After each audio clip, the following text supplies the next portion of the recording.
ଆଜି ଶୀତୁଆ ପୁରା କୋହଲା ପାଗ ଥିଲା, କୁହୁଡ଼ି ଭର୍ତ୍ତି ଥିଲା, ତ କିଛି ଚଟପଟା ଖାଇବା ବନାଲା। ଛୁଆମାନେ କହିଲେ ଯେ ଚିକେନ୍ ପପକର୍ନ ଖାଇବା। ମୁଁ ବାହାରୁ କାଇଁ ମଗେଇବି କହିକି ଚିକେନ୍ ଅଧ କେଜି ନେଇ ଆସିଲି, ବୋନଲେସ୍ ଚିକେନ୍। ତା ଦେହରେ ଦେଇଦେଲି ହଳଦୀ ପାଉଡ଼ର ଭଲ ଭାବରେ ଧୋଇକି, ତାପରେ ଲଙ୍କା ପାଉଡ଼ର, ଲୁଣ ଟିକେ ଦେଇକି, ଗୋଟେ ଚାମଚ ଅଦା ରସୁଣ ପେଷ୍ଟ, ଗୋଟେ ଚାମଚ ସୋୟା ସସ୍, ଗୋଟେ ଚାମଚ ରେଡ୍ ଚିଲି ସସ୍, ଆଉ ଟିକେ ଭିନେଗାର ଦେଇକି ଭଲ ଭାବରେ ତାକୁ ଗୋଳେଇ ନେଲି।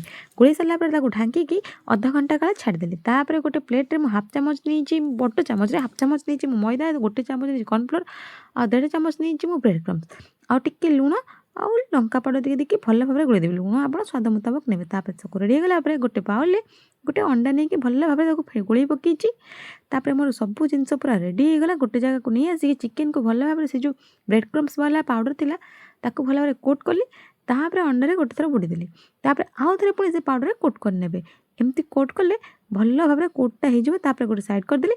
ଏମିତି ସବୁ ଚିକେନ୍କୁ ଆପଣ ଗୋଟେ ଥର ବ୍ରେଡ଼୍ କ୍ରମ୍ସରେ, ଗୋଟେ ଥର ଅଣ୍ଡାରେ, ଆଉ ଥରେ ପୁଣି ବ୍ରେଡ଼୍ କ୍ରମ୍ସ ପାଉଡ଼ରରେ କୋଟ୍ କରିନେବେ।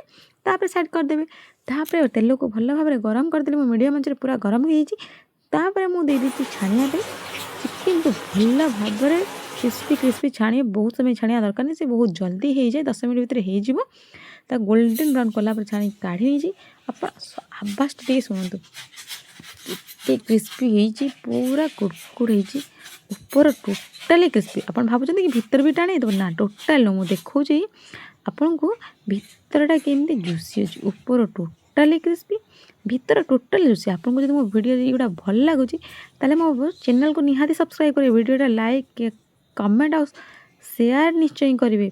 ବହୁତ ଟେଷ୍ଟି ଲାଗେ। ଆପଣ ଘରେ ଥରେ ବନାନ୍ତୁ, ଟ୍ରାଏ କରନ୍ତୁ। ବାହାରୁ ଖାଇବା ଟୋଟାଲି ଭୁଲିଯିବେ। ସତ କହୁଛି, ଫାଷ୍ଟଫୁଡ଼୍ ଆପଣ ଘରେ ବନେଇବେ ଏମିତି ନା, ବାହାରେ ଖାଇବା ଟୋଟାଲି ଭୁଲିଯିବେ। ମୁଁ ଛୁଆମାନଙ୍କୁ ସର୍ଭ କରିବା ଆଗରୁ ତା ଦେହରେ ଟମାଟୋ କେଚପ୍ ଟିକେ ଦେଇଦେଇଛି, ଆଉ ମେୟୋ ଟିକେ ଦେଇଦେଇଛି। ଛୁଆମାନଙ୍କୁ ବହୁତ ଭଲ ଲାଗେ। ଆପଣ ଘରେ ବନାନ୍ତୁ। Bye bye.